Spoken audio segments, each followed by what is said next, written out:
मुंबई नाशिक महामार्गावरील ग्राहकांच्या पसंतीस पडलेलं अस्सल मराठमोळं हॉटेल सवाई मल्हार खातेली येथील सुप्रसिद्ध हॉटेल व्हेज नॉन व्हेज जेवणाची उत्तम चव आणि सावजी स्पेशल, वराडी स्पेशल व मालवणी फिश मिळण्याचे एकमेव उत्तम ठिकाण हॉटेल सवाई मल्हार.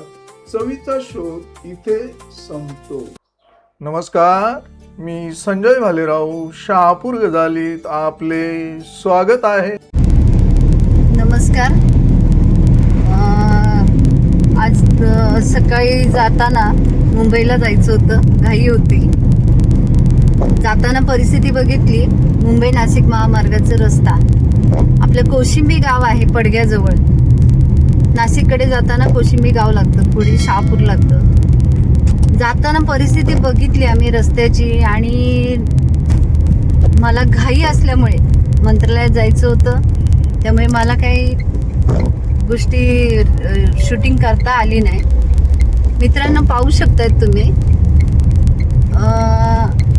आजची परिस्थिती एवढी गंभीर झालेली आहे की ठेकेदारांना फक्त ठेका घ्यायचं माहिती झालेलं आहे. अनेक लोकांचं निधन होतं, मेन रोडला ॲक्सिडेंटमध्ये लोकांचं निधन होतंय, अपघात होतात वाईट प्रकारे. कोणाचा मुलगा एकूण तर एक असतो.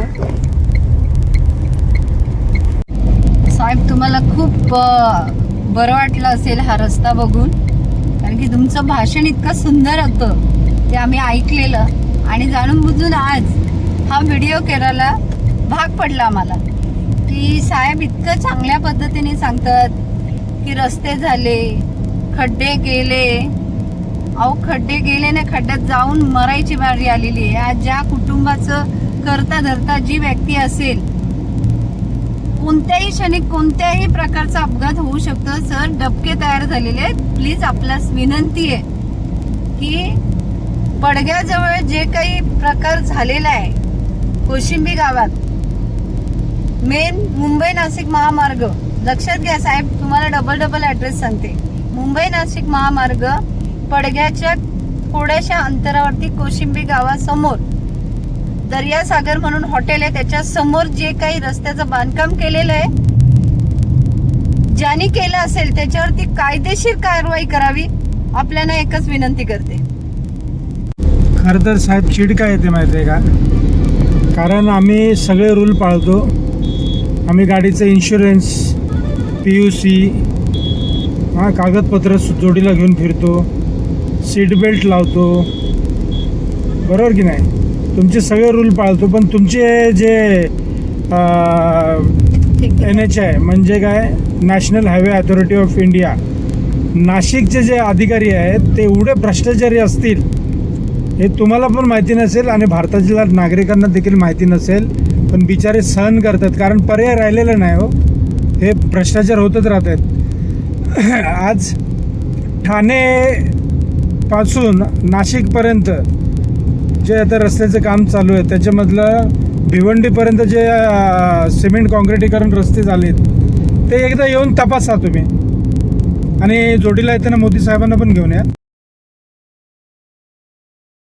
कशा पद्धतीने हे रस्ते बनवण्यात आलेत.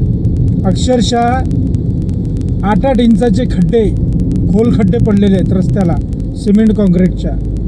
मग याला जबाबदार कोण असेल? नागरिक आहेत, गाडी चालक आहेत, पाऊस आहे, काय हे ठेकेदार आहेत?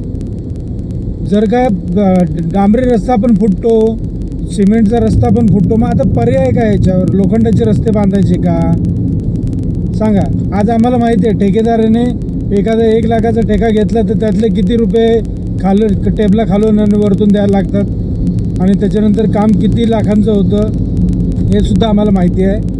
तर एकच विनंती आहे की बाबा, तुम्हीसुद्धा येता ह्या रस्त्याने, तुम्ही प्रवास करता ना, तर त्या प्रवाशांना आणि तुम्हाला पण धोका निर्माण होऊ नये यासाठी हे काम चांगल्या पद्धतीने व्हावं, त्यासाठी तुम्ही लक्ष घाला. आणि हे जबाबदार ठेकेदार असतील, जो कोणी असेल, त्याच्यावर तुम्ही कायदेशीर कारवाई करा, ही तुम्हाला विनंती करतोय. राग मानू नका, कारण नागरिकसुद्धा रागवलेले आहेत. तर ते तुमच्यावर संतापत नाहीत म्हणजे तुम्ही पण संतापू नका, ही विनंती आहे. ताज्या घडामोडींसाठी पाहत राहा शहापूर गजाली. धन्यवाद.